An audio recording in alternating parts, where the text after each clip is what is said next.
तर शरद पवार यांची मालमत्ता 44 कोटी 72 लाख रुपये इतकी आहे आणि पार्थ पवार यांची मालमत्ता 11 कोटी 35 लाख रुपये इतकी आहे।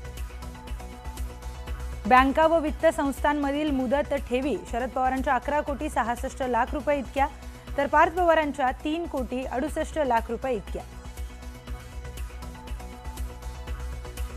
समभाग आणि म्युच्युअल फंड्स पाहिले तर शरद पवारांच्या 27 कोटी रुपये इतक्या ठेवी आहेत, तर पार्थ पवारांच्या 1 कोटी 17 लाख रुपये इतक्या ठेवी आहेत। सोने आणि चांदीच्या वस्तू दागिने 3 कोटी 85 लाख रुपये, तर पार्थ पवारांकडे 1 कोटी 31 लाख रुपये इतक्या ठेवी आहेत।